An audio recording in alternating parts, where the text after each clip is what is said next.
तो हम लोग पिछले दिनों देखे थे एनपीएम, राइट, और गुड गवर्नेंस और उसकी कुछ क्रिटिसिज्म हम लोग देखे थे। अभी कुछ उससे आगे की कुछ विषय जो हैं उस पे हम लोग बात करेंगे। एक नया चैप्टर एक लिखे। 21वीं सदी में लोक प्रशासन का स्वरूप एवं 21वीं सदी में लोक प्रशासन का स्वरूप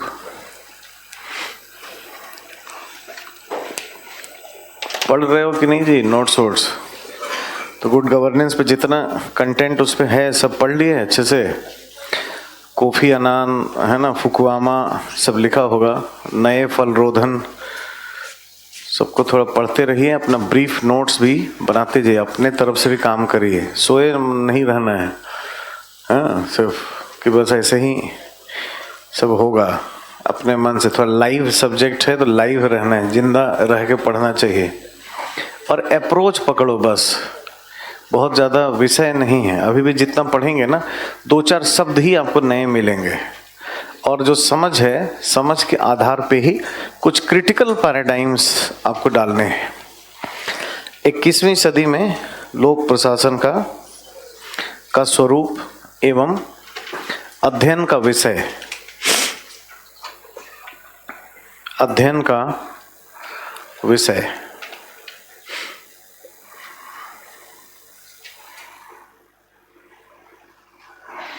ठीक है, तो अगर हम लोक प्रशासन को देखें,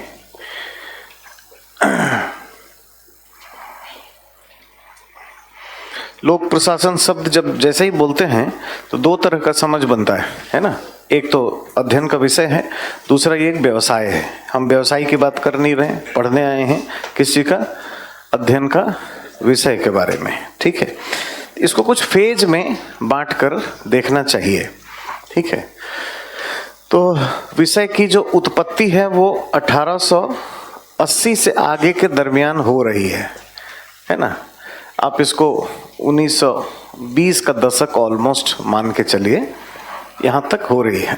ये इसके इवोल्यूशन का फेज है ना, उत्पत्ति, इसका सृजन हो रहा है इस विषय का।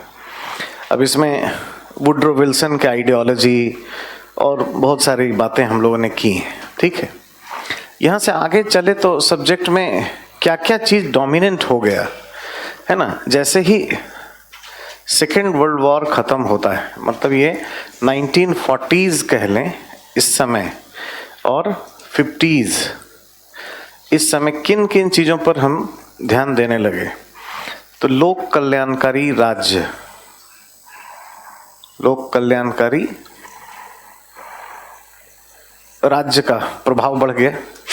ठीक है, उदारवाद की कमियां सामने आने लगी, कैपिटलिज्म के चैलेंजेस सामने आने शुरू हो गए। ठीक है, तो पब्लिक एडमिनिस्ट्रेशन का नेचर कैसा होगा, लोक प्रशासन में कैसा होगा? ब्यूरोक्रेटिक लेड डेवलपमेंट होने लगेगा ना। नौकरशाही का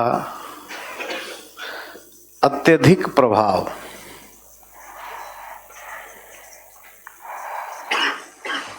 ठीक है, ब्यूरोक्रेसी जो है वो काफ़ी इम्पैक्टफुल काम करने लगी। हालांकि ये जो फेज है ना, नौकरशाही के बारे में संकल्पना यहीं से है। मैक्स वेबर यहीं आपको मिलेगा इसी दौर में। अभी आप थ्योरीज पढ़े नहीं हैं, पढ़ेंगे तो मिलेगा यहीं पर। प्रभाव उसका इधर काफ़ी दिखा और सरकार का आकार बड़ा हो गया, अर्थव्यवस्था के नए नए क्षेत्रों में इसका खूब प्रभाव चलना शुरू हो गया। ये दौर अभी चला है आगे। ठीक है, अगर हम देखें 60s और 70s में, 1960s एंड 70s, तो ये जो दौर है ये अति राज्यवाद का दौर है, ओवर स्टेटिज्म।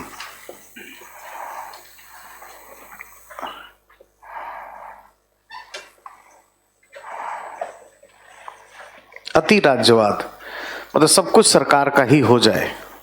बहुत सारा कारण है इसका। यूएसएसआर आगे बढ़ रहा था, उसका नकल करने में हम लोग खूब किए, विकासशील देश इस तरीके से खूब आगे बढ़े। अगर हम सब्जेक्ट के चीज़ों से देखें तो तो अध्ययन के विषय में कौन कौन सा चीज यहाँ से हमें कुछ मिलना शुरू हुआ है। तो एक तो एनपीए का आना, ये हो गया। एनपीए फर्स्ट का आप समझ रहे हैं क्या मैं कहना चाह रहा हूँ। 60s में एनपीए फर्स्ट ये होगा। इसी साइड में पब्लिक चॉइस अप्रोच भी, पब्लिक चॉइस स्कूल भी साथ में चल रहा है, ठीक है। इसी समय क्या है, अभी आप पढ़े नहीं हैं, पढ़ेंगे उत्तर व्यवहारवाद। थ्योरीज में कुछ सेकंड में आएगा, क्योंकि अभी इंट्रोडक्शन है ये। थ्योरीज से धीरे धीरे कहानी यहाँ से बढ़नी शुरू हो जाएगी। पहले फेज की यहाँ की बात होगी सेकंड यूनिट में, है ना। अभी आगे बढ़ेंगे। इस तरीके से एक नया शेप लेना शुरू कर लिया। अब इसमें से कुछ कुछ इन्फ्लुएंशियल हो गए हैं आगे। अगर आगे हम चलें तो इन्फ्लुएंस बढ़ा है। अगर 1980 का दशक देखें तो यहाँ पे है ना, एनपीए ने भी रूप बदल दिया। एनपीए 2 और ये क्या है, पब्लिक चॉइस स्कूल का प्रभाव बढ़ गया। दोनों सिमिलर है, ठीक है। दोनों ने ही एक जैसा स्वभाव बनाना शुरू कर दिया। ये थोड़ा अलग था। एनपीए फर्स्ट लोक कल्याणकारी राज्य के प्रभाव का था, ठीक है। लेकिन यहाँ पे बाजार के महत्व को ज़्यादा समझा गया पब्लिक चॉइस में। अब ये दोनों ही बाजार को बढ़ाना शुरू कर देते हैं। ये इसमें 80 में लेटर शब्द लगा देंगे तो ज़्यादा अच्छा रहेगा। लेटर 80 के दशक के अंत का जो समय है, उसमें लोक प्रशासन में इस तरह की चीज़ें देखने को मिलने लगती हैं, है ना। और यहाँ पे नवीन लोक प्रबंधन अपना जगह बनाना शुरू करता है। लेकिन जो 90 का दशक है, 90s was the head decade of the NPM and good governance, जो आप पढ़ चुके हो, है ना। 90s was the decade of NPM and good governance, ठीक है। 90 के दशक में इन दोनों का खूब सारा प्रभाव जमा है। हम लोग यहाँ तक थे, ठीक है। अब हम कहाँ बात कर रहे हैं, 21वीं सदी।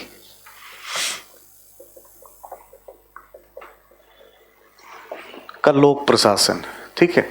इसमें भी हमने 2 दशक देख लिए। अब तीसरे दशक की शुरुआत हो गई। एक युग है ये सब, ठीक है। तो जैसे ही आगे बढ़े ना, फेलियर्स हमें बहुत मिलने शुरू होते हैं। जैसे यहाँ पे इन सब में क्या है, ये राज्यवाद को कमजोर करता है और बाजारवाद को बढ़ाता है, ठीक है।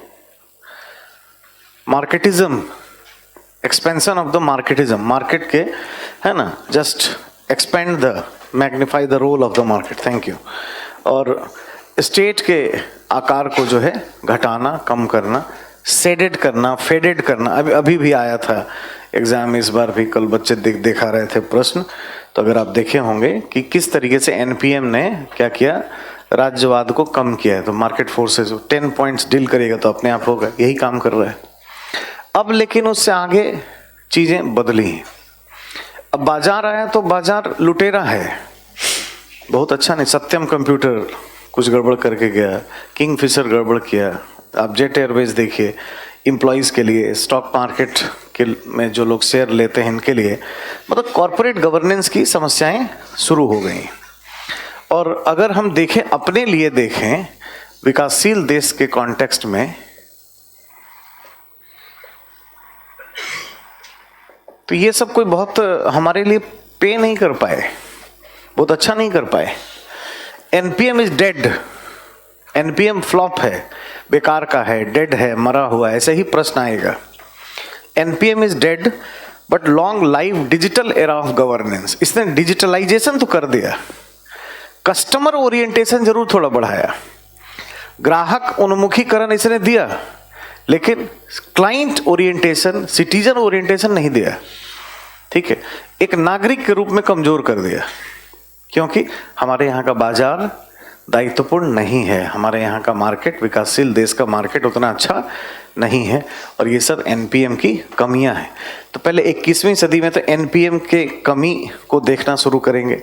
गुड गवर्नेंस की कमी हम लोग देखे हैं अपने कॉन्टेक्स्ट में, ठीक है, उन चीज़ों को लेना है। फिर कुछ नए सिद्धांत हैं, कुछ नई बातें हैं जहाँ से सवाल हो सकते हैं और उसमें कहीं ना कहीं पोस्ट शब्द लगा दिया जाएगा। अब एनपीएम है तो पोस्ट एनपीएम या न्यू एनपीएम या नियो एनपीएम, ठीक है, या पब्लिक सर्विस अप्रोच ले लेंगे, ठीक है। पोस्ट एनपीएम टाइप का ही है, NPM versus new public service. New public service कहीं भी इस तरह की चीज़ें मिलें तो पोस्ट एनपीएम वाले कंटेंट को लिखना है, ठीक है।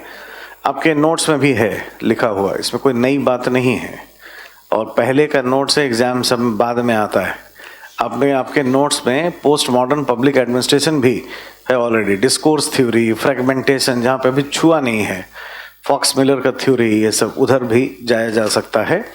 और अगर जितना आगे बढ़ेंगे उतना ही आपका अच्छा रहेगा। आपके पास सारे डायनेमिक टॉपिक और इसी एरिया से क्वेश्चंस होंगे समझ के आधार पे, ठीक है।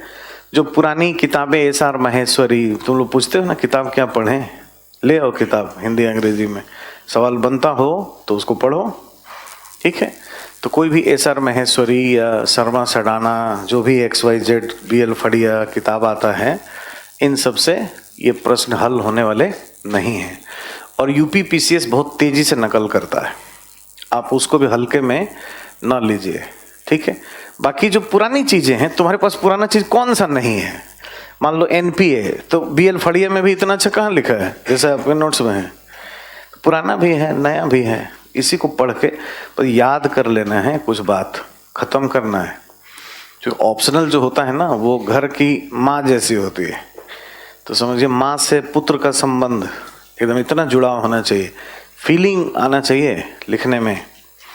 ऑप्शनल में गलती मतलब अपराध है, समझ गए, तो उसमें ध्यान देना पड़ता है। आजकल एक आदत हो गया है, किसी भी चीज़ में हमें समझ में नहीं आता है ना, ये कैसे होगा, ये कैसे करें। अरे जूझो तब करोगे ना, ऑप्शनल में जूझना पड़ता है, उसमें लगना पड़ता है। तो उसको जितनी चीज़ है ना, ये जो नोट्स आपको मिला है, ये समझिए आपके आत्मा में अंकित रहना चाहिए। ये सब बात, जितना बात उसमें लिखा हुआ है, उसको इतना ज़्यादा बार पढ़िए, इतने मोहब्बत से पढ़िए, इतना उसको याद रखिए, इतना उसको नोट्स बनाइए अच्छे से, उतनी ही चीज़ों को जानिए अच्छे से।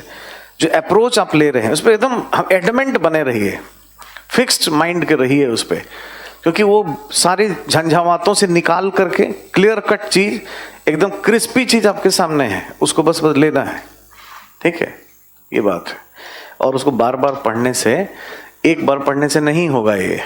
कोई एक बार नोट्स पढ़ ले, क्वेश्चन देखे, कुछ समझ में आएगा, कुछ समझ में नहीं आएगा, एक बार और पढ़िए, फिर एक बार और पढ़िए, कभी 10 दिन के बाद फिर से उसको रिवाइज करिए, तो प्रबोधन होता है, फिर एनलाइटेनमेंट होता है। क्योंकि आगे का जैसे पढ़ते जाओगे ना, पीछे की बहुत सारी बातें क्लियर होती है। पब्लिक एड का ये नेचर है, आज ही वो फैसला नहीं हो सकता है, ठीक है। अब जैसे यहाँ की कुछ बात आपको पता ही नहीं है और उत्पत्ति हो चुकी है, ठीक है। इसमें बहुत सारे प्रश्न जो आएंगे या आए हैं वो ऐसे ही होगा। यहाँ पे थ्योरी बिल्डिंग कैसे होता था, ये जब तक हम नहीं जानेंगे तो एनपीए ने ऐसा फेनोमेना क्रिएट कर दिया। हालांकि मैं तो बता चुका हूँ, फिर भी क्वेश्चंस को क्रैक करने में थोड़ा सा समझ में दिक्कत होगा, लेकिन थ्योरीज को पढ़ ले, जैसे सेकंड यूनिट कंप्लीट हो जाए तो अपने आप समझ में आ जाएगा। थ्योरीज बनाने में क्या होता है, एक कोई थ्योरिस्ट होगा जो जी जान लगाएगा, कुछ हाइपोथेसिस लेगा और उसके आधार पे कुछ सिद्धांत बताएगा, ठीक है। और वो बड़ा सही रहता है, 2 हाइड्रोजन 1 ऑक्सीजन बराबर पानी के जैसा, तो उसमें तरीके साफ साफ समझ में आते हैं। एनपीए ने क्या कर दिया, यहाँ पे एक विश्वविद्यालय है, कोई व्यक्ति नहीं है, विश्वविद्यालय है। और मैंने पहले ही बताया कि इसमें कोई नया कुछ भी नहीं है, कुछ नया नहीं बताता है। तो क्वेश्चन आ जाएगा या क्वेश्चन बन जाएगा, पूछा भी होगा या उसको तरह तरह के शब्दों के साथ कर सकता है कि एनपीए ने ऐसे फेनोमेनोलॉजी, फेनोमेना क्या होता, प्रघटना, ऐसे माहौल बनाया, दृश्य प्रपंच किया, ऐसा फेनोमेना क्रिएट कर दिया जो थ्योरी बिल्डिंग बंद हो गया। तो थ्योरी बिल्डिंग कब होगा? जब इंडिविजुअल होगा, एक इंडिविजुअल, और 3 बातें उसमें रखेगा। थ्योरीज पढ़ेंगे तो आप उस सब समझ जाएंगे। वैल्यू फ्री हो, व्यवहारों का पूर्वानुमान हो, और सभी जगह यूनिवर्सैलिटी हो, हर जगह लागू होने लायक बात हो। उसमें एक इंडिविजुअल का काम जरूरी है। एक कॉन्फ्रेंस करके आप कुछ बात बताएंगे तो उससे कुछ सही होगा, कुछ गलत हो जाएगा, कुछ हाँ होगा, कुछ ना होगा, लेकिन उससे माहौल बन जाता है और कुछ नया नहीं बताता है। ये आप ऑलरेडी पढ़ चुके हैं। अभी भी तो आप आंसर लिख सकते हैं उस प्रश्न का। अब है तो प्रश्न वो एनपीए का, लेकिन कोई थ्योरीज पढ़ ले उसके बाद एनपीए को लिखे तो उसका वो वाला लेखन का क्वालिटी बढ़ जाएगा, अच्छा हो जाएगा। तो ऐसी चीजें होती हैं, ठीक है। इसलिए आप उसको अच्छे से रिवाइज खूब करिए, अधिक से अधिक बार। कुछ नया नहीं करना है, रिवाइज खूब करना है इसको, और कुछ चीजों को याद करना है। हाँ, इसमें वो सब नहीं चलेगा कि हम इंटेलिजेंट हैं, हम सब समझ जाते हैं, तो पता चल जाएगा एग्जाम देते ही, है ना, कितना इंटेलिजेंस है। 1-2 साल जहाँ लहू लुहान हुआ ना, उसको जुबान से आवाज नहीं आएगी अंदर से ठीक से, आंख मिलाने में कष्ट होना शुरू हो जाएगा। तो कुछ चीज़ों को ना एकदम, जैसे इसमें अब जैसे 10 पॉइंट्स है, ऑसबर्न गेबलर, 10 से 9 नहीं होना चाहिए। अब वो फॉर्मूला भी बताया है, ध्यान रखने का तरीका भी है, एकदम याद होना चाहिए, कंप्लीट बात, एक भी कम नहीं। उससे रिलेटेड एक आध हो जाए, ओवरलैपिंग हो जाए, चलो ज़्यादा हो जाए, कुछ कम तो भाई सवाल ही नहीं उठता है।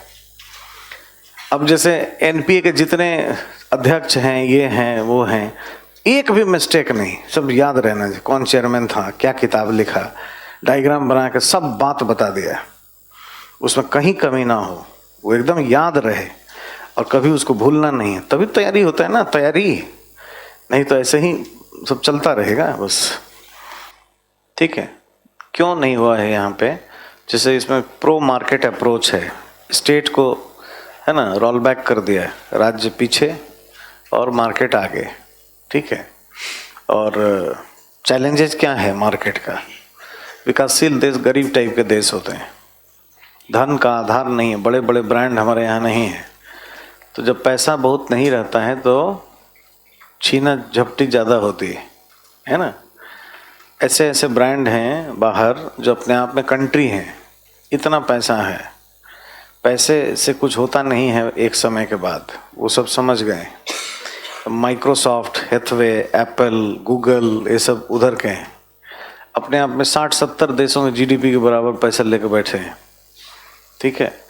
ग्लोब में आधे से ज़्यादा देश, उनसे ज़्यादा पैसा अकेले एक ही कंपनी के पास है, उसका नाम है एप्पल कॉरपोरेशन, है ना। तो ऐसी कंपनी जाइंट कंपनी है, तो पैसे से क्या लूट मचाएगी? तो वो प्रोडक्ट पे ध्यान देती है, क्वालिटी कॉम्प्रोमाइज़ ही नहीं करेगी। कितना भी घाटा सहना पड़े, प्रोडक्ट खराब हो गया तो नया दे देगी। तो एप्पल फ़ोन बनाता नहीं है, दूसरा देता है ना। पटक करके बूट से ऐसे करके देखता था है कि टूट रहा है कि नहीं, इतना अच्छा टच स्क्रीन है तो भी, ठीक है। तो ऐसे स्टीव जॉब देखता था उसको, उतने तक जब सह लिया तब होगा, तब उसको लॉन्च करेगा मार्केट में, ठीक है। तो यहाँ पे क्या है, कस्टमर का ध्यान रखता है। अब ऐसी कंपनी कभी शेयर मार्केट से पैसे चोरी करेगी या किसी के लाइबिलिटी को उधर इधर उधर करेगी? पैसा ही बहुत है। तो एक तो बहुत बड़ा चैलेंज ये है। दूसरा, हमारे देश में रेगुलेटरी फंक्शंस बहुत अच्छा नहीं है। तभी तो देखो न्यू या पोस्ट एनपीएम की शुरुआत हुई। अगर आप पढ़ के आए हो, पढ़े हो, तो उसमें लिखा होगा कि रेगुलेटरी अथॉरिटी पर बल दिया जाता है। तो रेगुलेटरी अथॉरिटी मार्केट को ठीक करने के लिए होती है। गवर्नेंस में भी पढ़ना है। तुम लोगों का तो सब्जेक्ट ऐसा है कि हर जगह पर बैठ ही पढ़ते रहना पड़ेगा जीएस में, है ना। कॉर्पोरेट गवर्नेंस पढ़ोगे तो दुनिया भर का एग्जाम्पल है, ठीक है। मैं तो क्वेश्चन देखता ही नहीं हूँ, देखो सब कराता रहता हूँ, बस हमें पता है कि कहाँ से क्या आता है।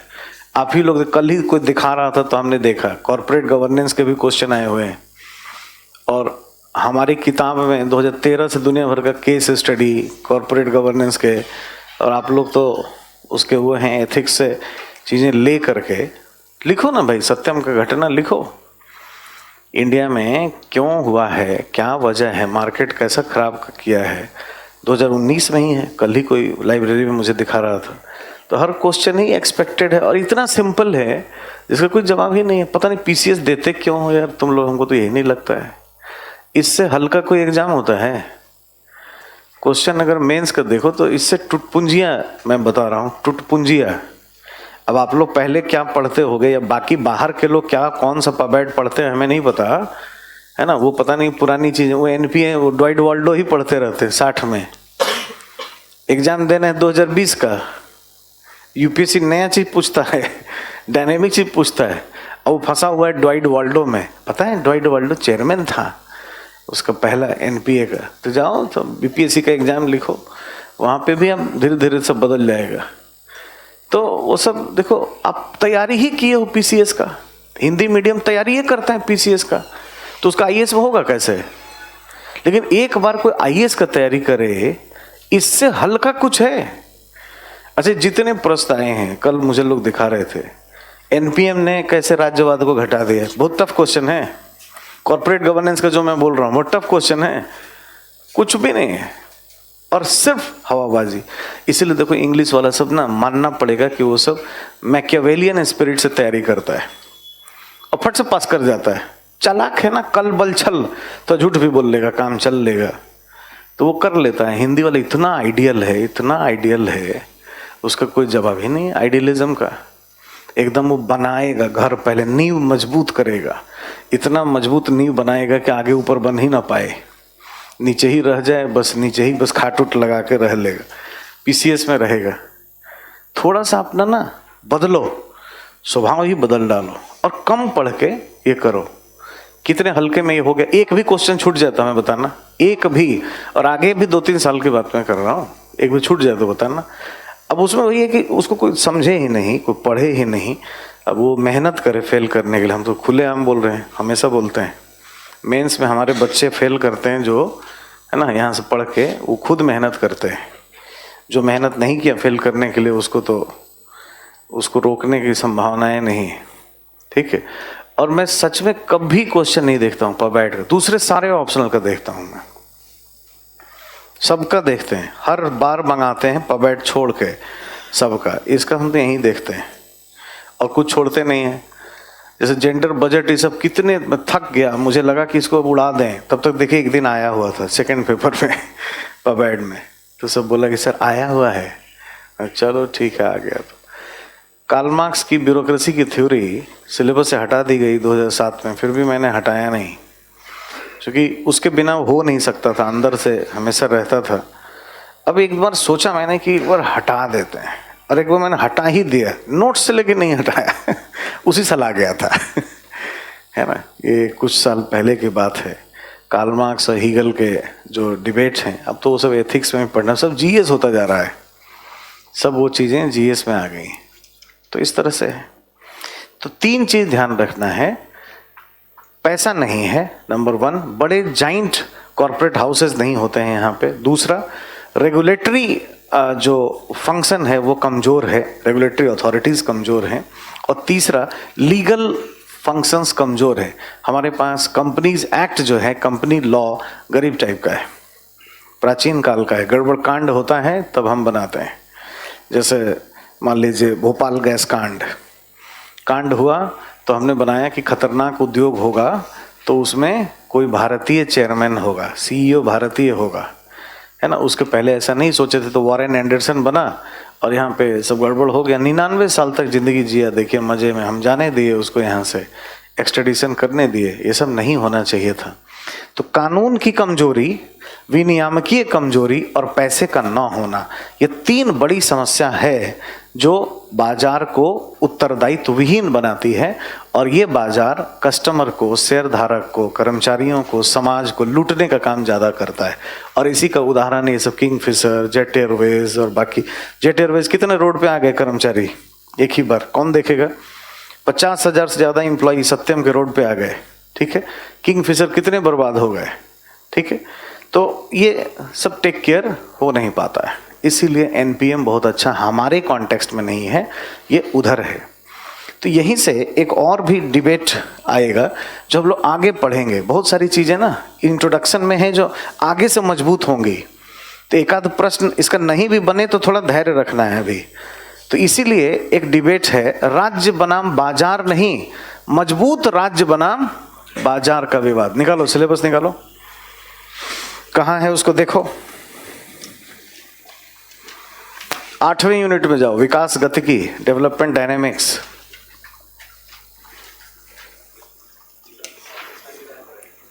मिला क्या?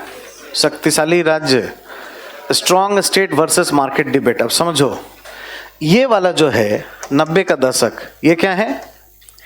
स्टेट वर्सेस मार्केट, राज्य बनाम बाजार।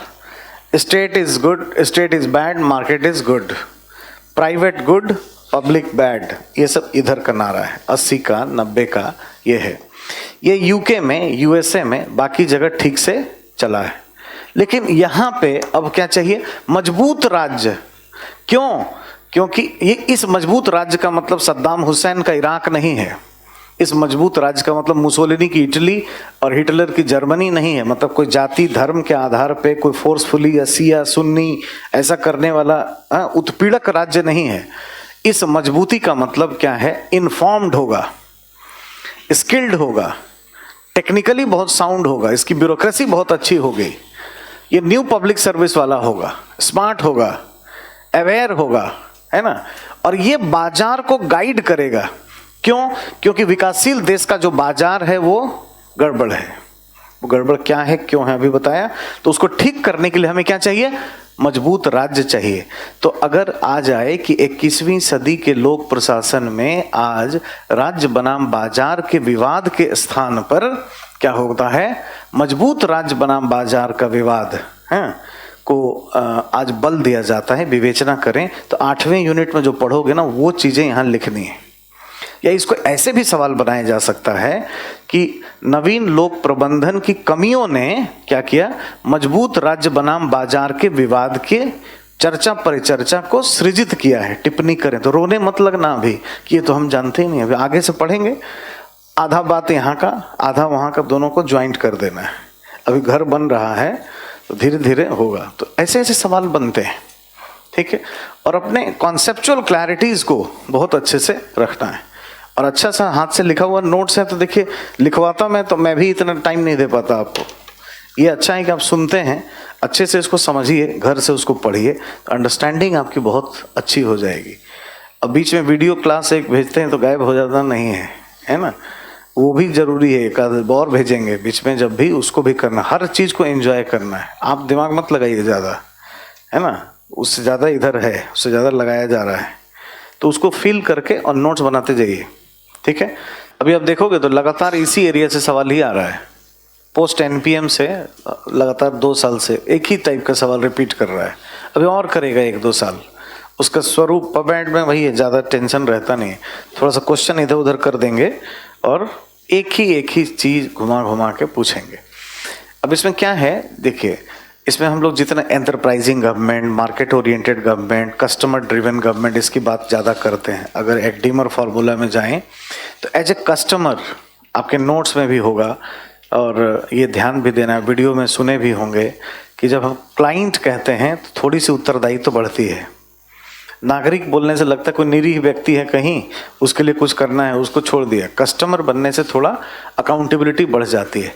तो कुछ तो अकाउंटेबिलिटी बढ़ाया, कस्टमर का ध्यान, जैसे आईटी वगैरह में सही है ना। तो इस तरह से सवाल आएगा। आईटी के बारे में लिखा भी होगा नोट्स में। सूचना तकनीक के चीज़ों में बहुत ज़्यादा अच्छा किया है। अब देखिए ऐप इतना आ गया, इतना सारा कुछ होने लगा, तो हम लोग ये नहीं कह सकते कि एनपीएम 100% फेल हो गया है। वो तो कई बार ओवरऑल इसको अटैक करने के लिए ऐसे शब्द का यूज़ किया जाता है और एग्जामिनर वो चाहता है कि आपके असर क्या हो रहा है कि NPM is dead but long live digital era of governance comment. तो एनपीएम तो असफल हुआ, लेकिन एक चीज दे गया, डिजिटलाइजेशन दे गया, ई गवर्नेंस ठीक करा दिया थोड़ा, ठीक है। ई गवर्नेंस नहीं तो एटलीस्ट मोबाइल गवर्नेंस ठीक करा दिया। आज बहुत सारे गवर्नमेंट के ऐप्स चलने लगे, भीम से बहुत सारा ट्रांजैक्शंस होने लगा। तो ये ऑनलाइन में काफ़ी सारा कुछ करने को सीखा लोगों ने, क्योंकि इसके ग्रोथ में आईसीटी की भूमिका भी काफ़ी रही है। इसमें हम लोग को तारीफ करना पड़ेगा एनपीएम का, ये विकासशील देश को लाभ हुआ है। लेकिन हमारा जो मेजर इश्यूज है, जो हम बात कर रहे थे गुड गवर्नेंस के लिए भी। गांव में डिजिटल एरा चलेगा, शौचालय है ना, भोजन, वस्त्र, आवास, प्रधानमंत्री बीमा योजना, गैस चूल्हा है ना, ये सब चाहिए होगा ना। गरीब आदमी बीपीएल को क्या है, तो भाई वो निरीह नागरिक है, नागरिक के रूप में कुछ तो देना चाहिए, उसके बारे में कुछ नहीं बताता है ये। और विकासशील देश में वो चैलेंज अभी गया नहीं है। सब लोग इतने नहीं हो गए हैं कि वो इकोनॉमिकली ठीक हो गए, क्रय शक्ति उनकी ठीक है, एक ग्राहक के रूप में उनको उसका फायदा मिल जाए। तो अमेरिकन माइंडसेट से या यूके के माइंडसेट से उनकी पद्धति को लेकर हम भारत में नहीं चला सकते। जैसे हम लोग कह रहे थे पिछले दिनों कल कि गुड गवर्नेंस जो है गांव में बैड गवर्नेंस हो जा रहा है, या ई गवर्नेंस असफल रहा है गांव में, भारत के लिए अच्छा नहीं है। आयरन लॉ ऑफ ओलिगार्की के जैसा है, कई तरह के शब्द डाल डाल के वो आलोचना कराना चाहेगा। ई गवर्नेंस बहुत बढ़िया नहीं है ग्रामीण क्षेत्र के लिए। तो वही है, एक नागरिक के रूप में नहीं किया। नागरिक को एम्पावर कैसे करें, नागरिक की भागीदारी कैसे बढ़ाएं। तो अभी भी जो भारत के लिए है ये वाला जो पक्ष है ना, ये अभी भी गया नहीं है। इसमें जो 4 चीज था वो भारत में क्या क्या था, एक तो values, relevance, change and equity, ये 4 स्तंभ हैं इसके। एनपीए फर्स्ट के, मूल्यों पर बल देना, प्रासंगिक होना, सामाजिक समता और सामाजिक परिवर्तन। आज भी सामाजिक समता और सामाजिक परिवर्तन का महत्व है। तो एनपीए फर्स्ट भारत जैसे विकासशील देश के लिए हमेशा महत्वपूर्ण रहेगा, और न्यू पब्लिक सर्विस यही कर रहा है। और ये सब जो चीज़ है ना, पोस्ट एनपीएम, न्यू एनपीएम से डरना नहीं चाहिए, वो पहले वाला ही चीज़ होगा। वो अमिताभ बच्चन के फैशन जैसा है, मार्केट का आकार फिर से क्या होगा, कम, और थोड़ा रेगुलेटरी अथॉरिटी बढ़ाओगे तो क्या हो रहा है, नए फॉर्म में पब्लिक सेक्टर का आकार बढ़ने लगा। एक समय देखो यहाँ लोक कल्याणकारी राज्य में नेहरू जी कर गए, पीएसयूज बढ़ा गए, और अब हम क्या कर रहे हैं, सीसीआई है ना, इराई, ट्राई बनाते चले जा रहे हैं लगातार रेगुलेटरी अथॉरिटी। तो पब्लिक सेक्टर का ही तो आकार बढ़ रहा है। किसी भी चीज में, इंश्योरेंस में भी करेंगे, इंश्योरेंस में फिर कुछ और हो सकता है, आईआरडीए को और मजबूती दे दें कि कहीं कुछ गड़बड़ ना हो जाए। तो लोक क्षेत्र का फिर आकार बढ़ने लगा। क्यों, किस लिए, ग्राहक को ध्यान में रखकर, सामाजिक समता, परिवर्तन, ऐसी चीजों को ध्यान में रखते हुए। ये एक बहुत बड़ी कमी नजर आई फिर से। तो भारत के लिए ना संतुलित चीज चाहिए, दोनों ही थोड़ा चाहिए। तो एक तो ये क्रिटिसिज्म है, एरिया ऑफ क्रिटिसिज्म इसका ये है, उसको इन सब चीजों से प्लग कर सकते हैं। एनपीएम ने क्या किया, इनको और मौके दिलवा दिया। जब 80 के दशक से एलपीजी पैराडाइम में आया ना, राजनेता का प्रभाव कम करिए, ब्यूरोक्रेसी को ऑटोनॉमी दीजिए। एक तो बहुत पढ़ी लिखी ब्यूरोक्रेसी है नहीं, लिख लोढ़ा पढ़ पत्थर है। अब चीजें चेंज हो रही, इसलिए लेटरल एंट्री पोस्ट एनपीएम में या न्यू पब्लिक सर्विस में क्या होगा, लेटरल एंट्री, बाहर से आएंगे, एक्सपर्ट्स आएंगे। सिविल सर्विसेज का स्वरूप ही बदल जाएगा, रैंक क्लासिफिकेशन हट के ये पोजीशन क्लासिफिकेशन पे जाएगा। प्रोफेसर, कोई प्राइवेट कंपनी में काम किया हुआ, कोई साइंटिस्ट, ये सब काम करेगा। जो ज्वाइंट सेक्रेटरी, डिप्टी सेक्रेटरी, ये सब फैसले करने वाले होंगे। ये नहीं कि एक उम्र तक किसी भी तरीके से कुछ पढ़ के आईएएस बन गए और उसी में रेंज ऑफ सर्विस से प्रमोशन होते हुए रहेंगे और दुनिया चल जाएगी, ऐसा नहीं है। तो सिविल सेवा का जो स्वरूप बदल रहा है, आज लेटरल एंट्री वो क्या है, आज मोदी गवर्नमेंट में हो रहा है, पहले के लोगों को भगाया जा रहा है। ये सब किस लिए है, ये न्यू पब्लिक सर्विस की स्थापना करने के लिए है। This is post NPM.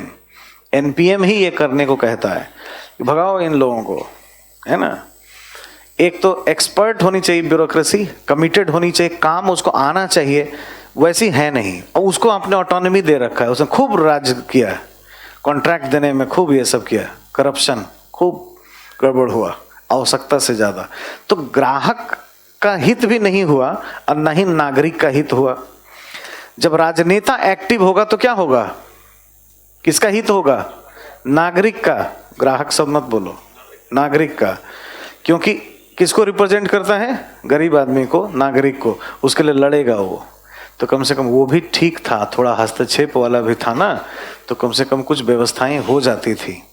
तो आज पोस्ट एनपीएम इसका डिमांड कर रहा है कि राजनेताओं के हस्तक्षेप को बढ़ावा दिया जाए, है ना। Curb the role of the manager. NPM क्या था, लेट द मैनेजर्स मैनेज। प्रबंधकों को प्रबंधकीय काम करने दो, तुम उस पर हस्तक्षेप मत करो। तुम मतलब राजनेता ऊपर से हस्तक्षेप ना करें। फिर क्या है, अमिताभ बच्चन का पैंट फिर बड़ा छोटा है ना होगा, तो दीवार में अलग था, आगे अलग हो जाएगा। फैशन जैसा चेंज होता है, इसी तरह का परिवर्तन है ये। लिखिए इसमें कि कमी क्या क्या हुई जी। ऑटोनॉमी हमने दे दिया आवश्यकता से ज्यादा। पहला भ्रष्टाचार, दूसरा ओवर स्टाफिंग। जितनी कंपनीज थी सब लोगों ने अपने पूरे खानदान गांव वालों को भर्ती कर लिया। अब किसी कोयले की कंपनी में चले जाइए, बीसीसीएल, सीसीएल, देखिएगा वहां पे जो भी पर्सनल मैनेजर होगा ना, या चीफ पर्सनल मैनेजर, पूरे गांव का रिक्रूटमेंट कर दिया होगा और खूब अमीर होगा, लुटेरा होगा एकदम।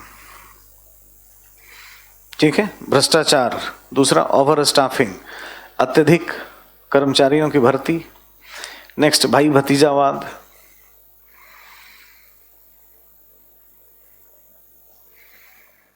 क्योंकि हम लोग ये जो किए, ये अमेरिकन मैनेजर के हिसाब से हुआ ना। अमेरिका में सब पढ़े लिखे हैं, ऑनेस्ट हैं।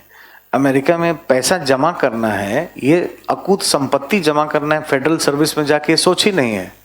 हेल्दी रहना है, जनवरी में 1 महीना छुट्टी लेना है, बेटे के साथ खेलना है, क्लिफ डाइविंग मारना है, एयर डाइविंग मारना है, उसका इस तरह का इंटरेस्ट है।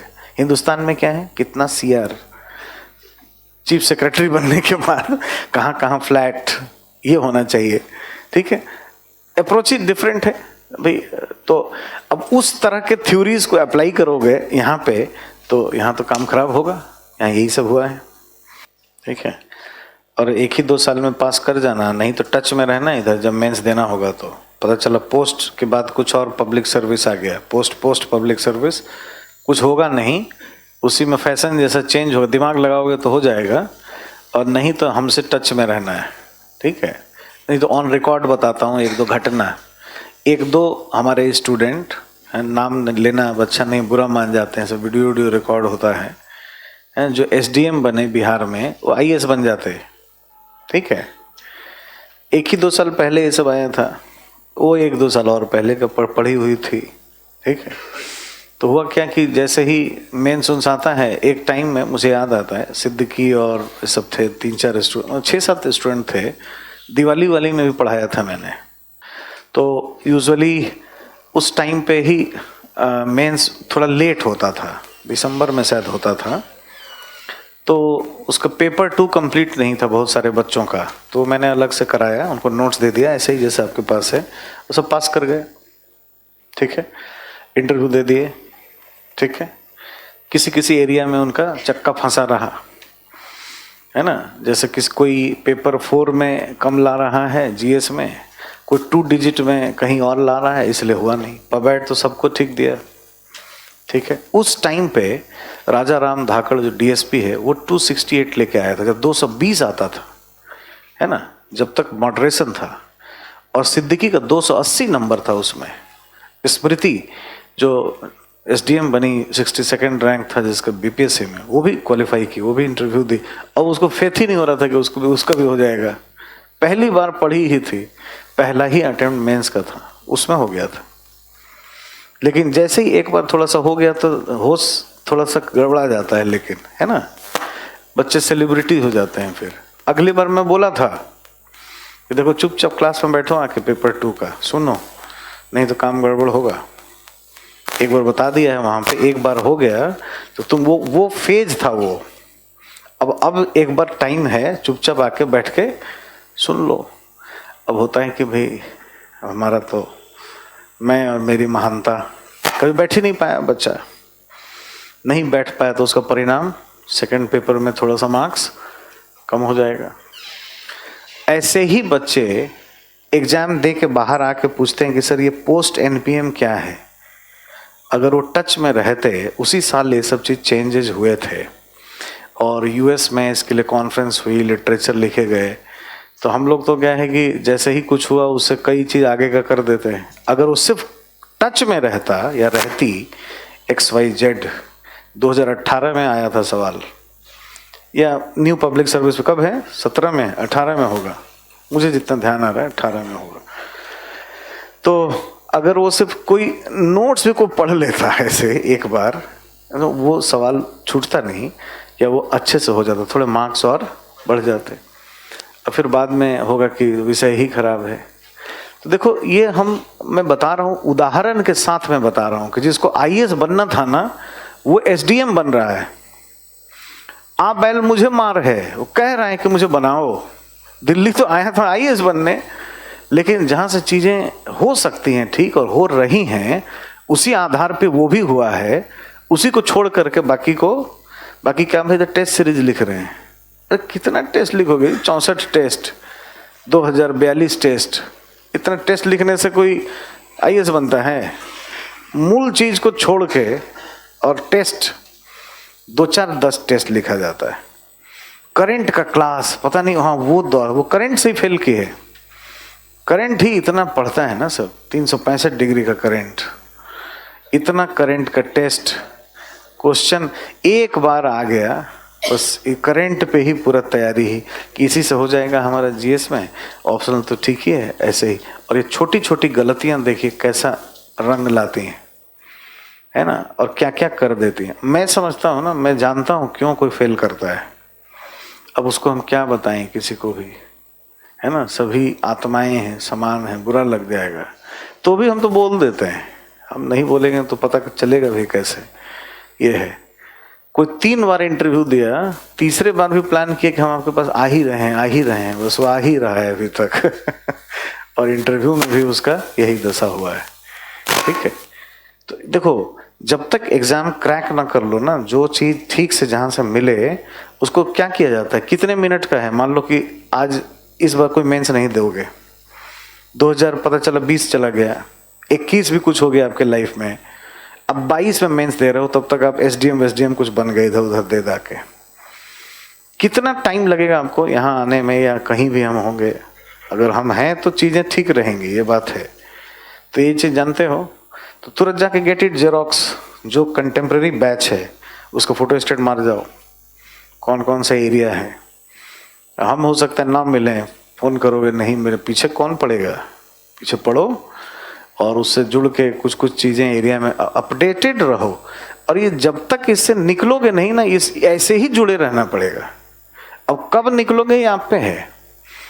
सिंसियरिटी दिखाने से कोई नया बच्चा एक बार में ही निकल जाता है, और इस तरह के बच्चे जो ये सोच लेते हैं ना कि हाँ अब तो हो गया, तैयार हो गया हमारा, ये सब कुछ नहीं होता है। एक बैच के लिए तैयार होता है बस, है ना।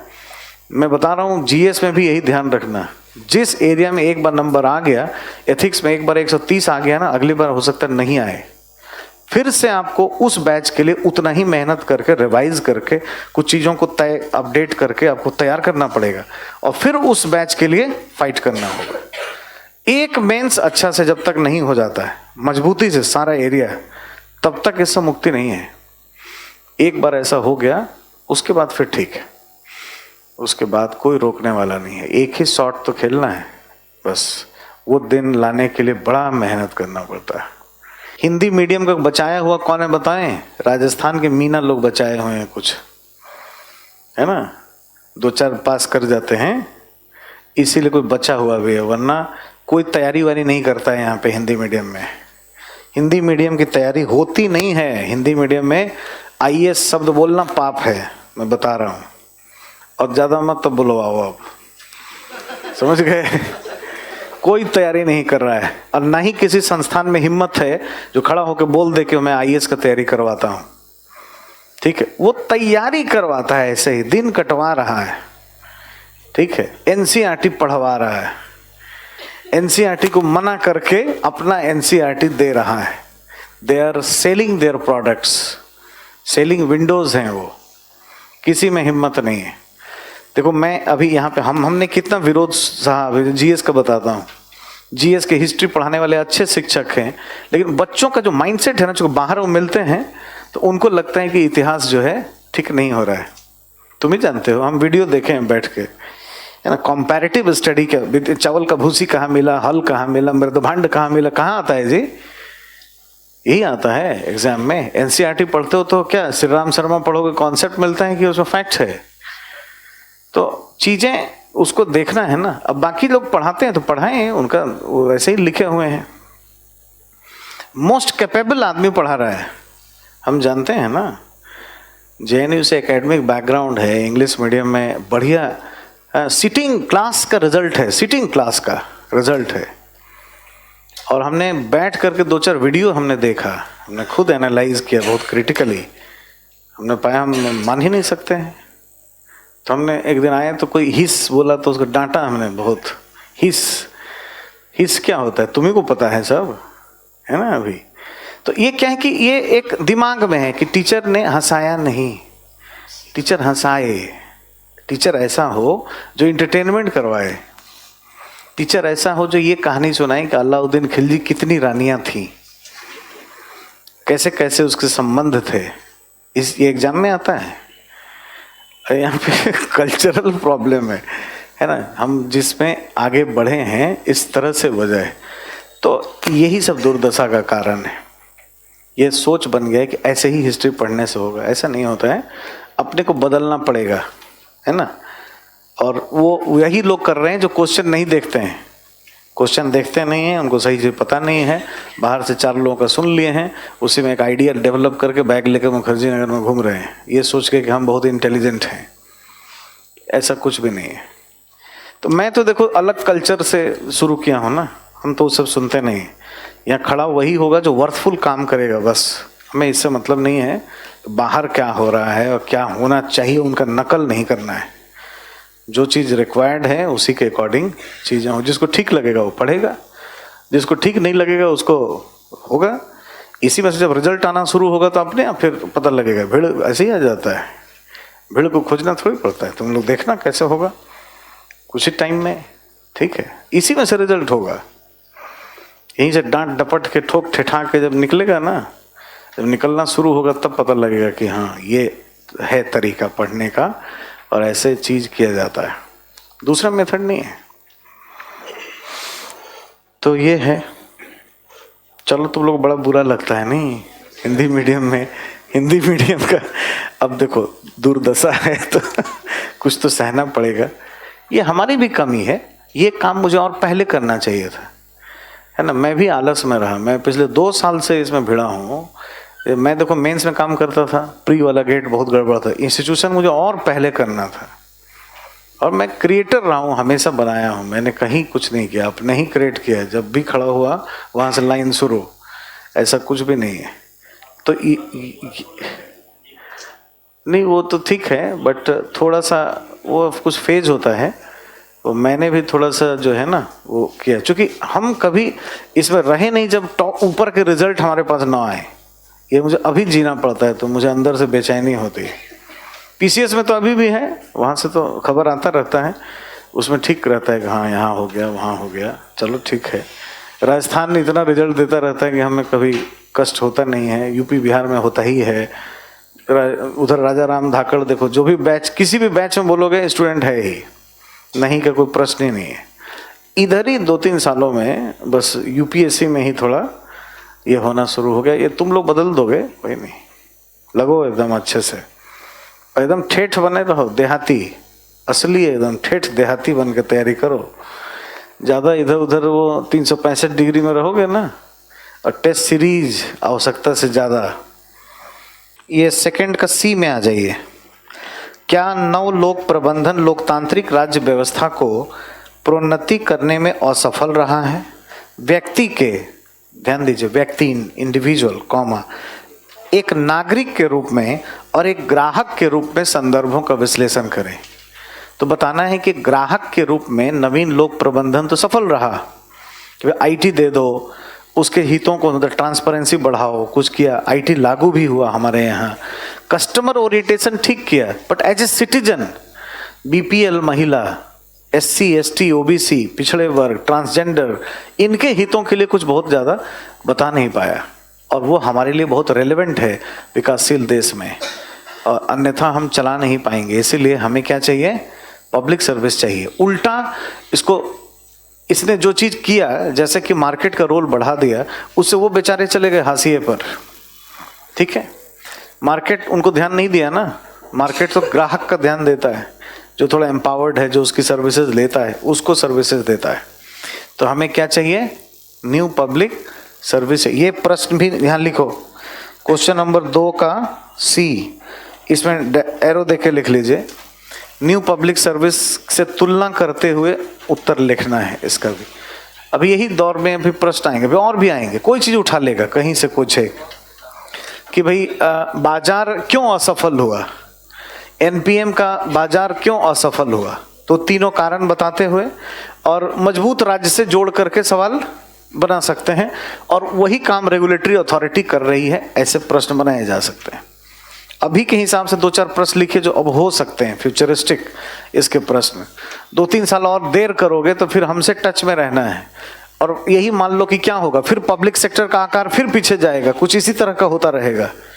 ये एक मैकेनिकल टाइप का चीज, इतना कुछ मुश्किल नहीं है कुछ भी नहीं, यही तो पबैड में आता है। और रेगुलेटरी अथॉरिटीज़ पे अभी आपने देखा ही बल देता है। उधर भी strong state versus market debate पढ़ोगे, उसके भी कॉन्सेप्ट को, अब जब इसमें होशियारी यही है कि हम जब भी लिखें तो एक बॉक्स या एक सारणी बना के strong state versus market debate के कॉन्सेप्ट को बता दें वहीं पे। अभी पढ़े नहीं हैं आप, उसको पढ़ेंगे क्योंकि वो भी इसी से जुड़ा हुआ है।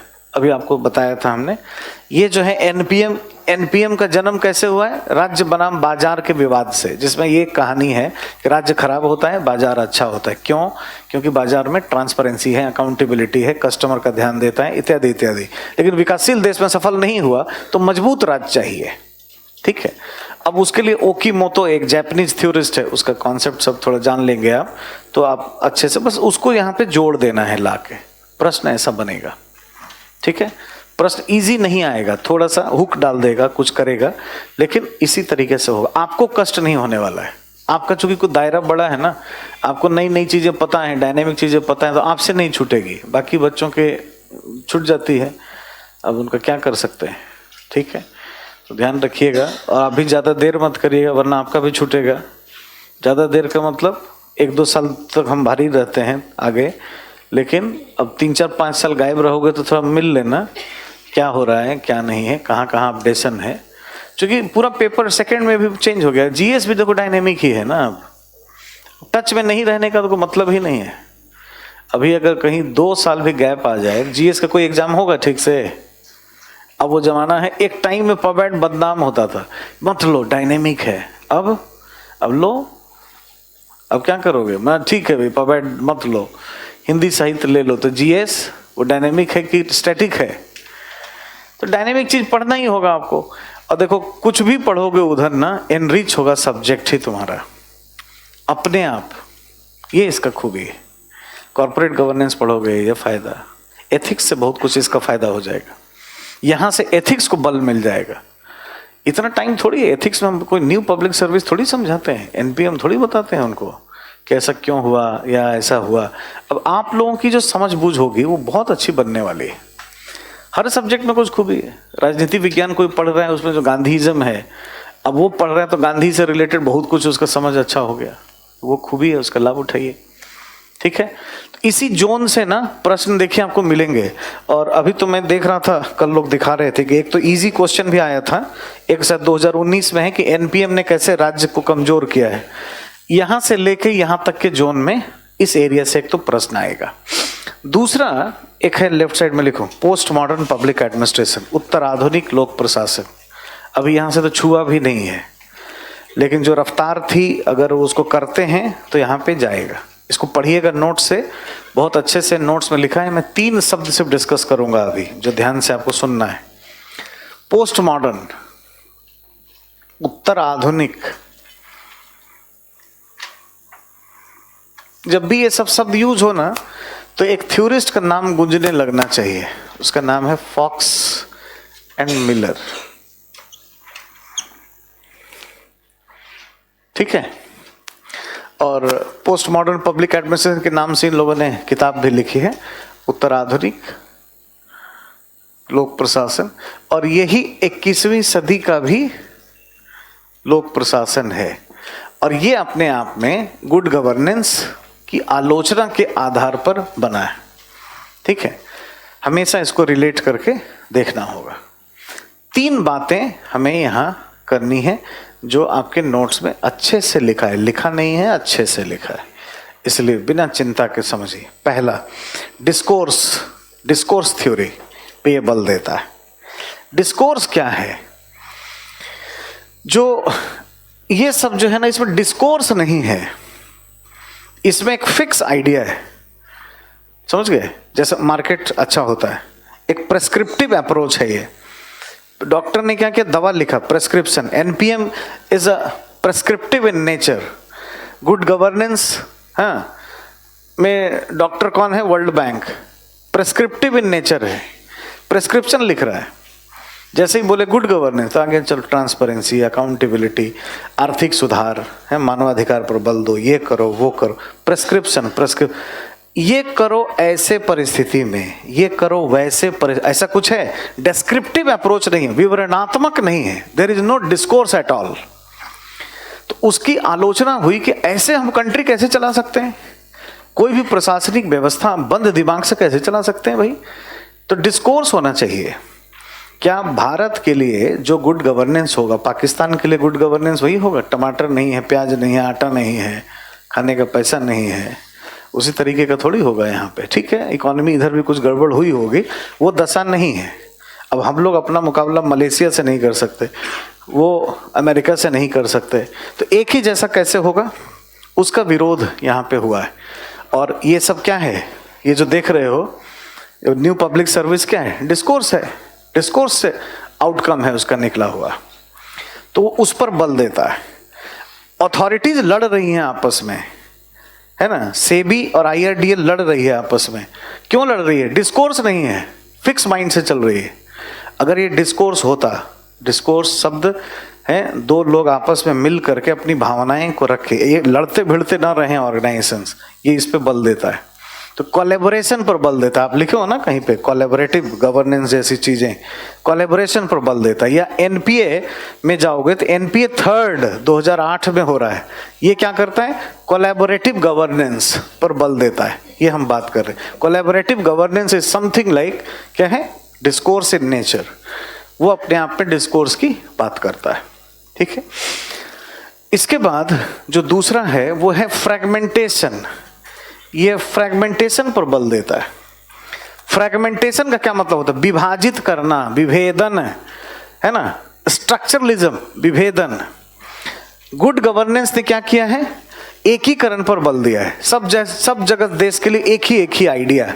विश्व बैंक का जो कॉन्सेप्ट है वो क्या है? सबका एक जैसा आइडिया। फ्रैगमेंटेड नहीं है। फ्रैगमेंटेड का मतलब इसके लिए ऐसा, उसके लिए वैसा। जैसे अमेरिका के लिए गुड गवर्नेंस X, इंडिया के लिए गुड गवर्नेंस Y, फलाना के लिए गुड गवर्नेंस Z। हमेशा उसमें आगे वाला होगा। गुड गवर्नेंस में एक ही जैसी बात बताई गई है। वो एकीकरण पर बल देता है, जबकि post modern public administration fragmentation पर बल देता है, अलगाव पर बल देता है, अलग अलग बातें करता है। तीसरा इसमें है ना, फील्ड एनर्जी मॉडल या ग्रिड मॉडल पर बल दिया गया। ग्रिड में क्या है? देखिए, एक है तरीका कि हम वस्तु सेवा की आपूर्ति करें।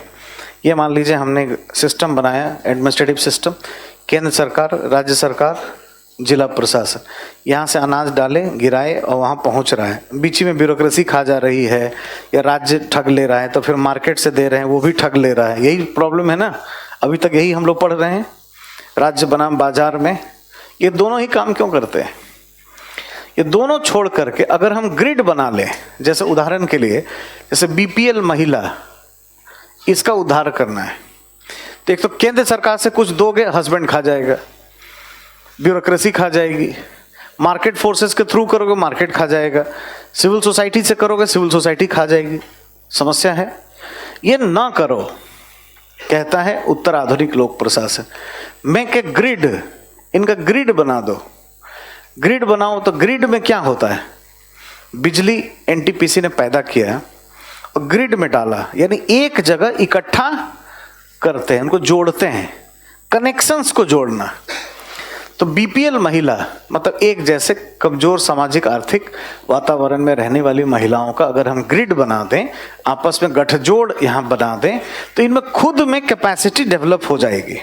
इनको ही हम अगर ट्रेनिंग दे दें, सिलाई, कटाई, बुनाई, कुछ तो आता होगा, सेब का खेती करने, फूल का कुछ तो आता हो, मछली मारने, केरला की महिला, तो थोड़ा सा स्किल डेवलप कर दें और उनका ग्रिड बना दें आपस में, और वो माइक्रो इंडस्ट्री, छोटे छोटे पापड़ बनाना है ना, मछली का कुछ खेती करके उसका कुछ ब्रीड निकाल करके उसके सेल करना है ना, गुलबंद बनाना, छोटे छोटे काम, अगरबत्ती, मोमबत्ती, बिस्किट, डोमेस्टिक लेवल पे प्रोडक्ट्स वो बनाना, अगर वो करें तो उनका खुद ही का विकास हो जाएगा। मार्केट प्राइस से ही वो अनाज खरीद लेंगे, मार्केट प्राइस से ही वो अपने बच्चे को पढ़ा लेंगे। सरकार को कुछ देने की जरूरत नहीं है, सरकार को ये ग्रिड बनाने की जरूरत है, एसोसिएशन बनाने की जरूरत है।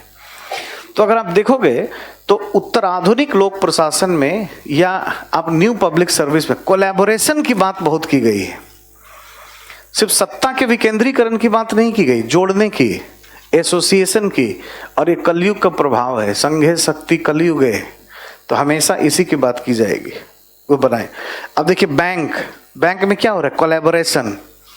पहले दुनिया भर का था कि ये बैंक वो बैंक, सब बैंक मिलाओ एक ही में, कोलैबोरेटिव गवर्नेंस है।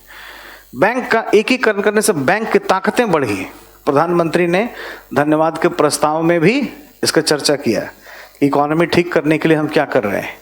ये पोस्ट मॉडर्न पब्लिक एडमिनिस्ट्रेशन है। एसोसिएशन, नेटवर्क, ग्रिड मॉडल यही है, ठीक है। ये तीन शब्द आप ध्यान रखेंगे, डिस्कोर्स, फ्रैगमेंटेशन एंड ग्रिड। ये तीन काम करने पर बल देता है, और फॉक्स मिलर ने लोक प्रशासन में अगर आज काम करना है तो इसी पर अत्यधिक बल दिया है। तो इसको आप करिएगा, इसको पढ़िएगा घर से, ये तीन चीज़, और अपना नोट्स बनाइए, इसको ब्रीफ करिए, खूब याद कर जाइए। पहला यूनिट खत्म हो गया है, कल हम लोग थ्योरीज पढ़ेंगे, और पढ़ के नहीं आना है। थ्योरीज पहले क्लास में सुनो, तब जाके क्लास नोट से इसी से पढ़ना है। थ्योरीज का अलग से एक बुकलेट भी दिया गया होगा, एक सेपरेट नोट्स होगा, इसके अलावा वहाँ से उसको पढ़िएगा, ठीक है।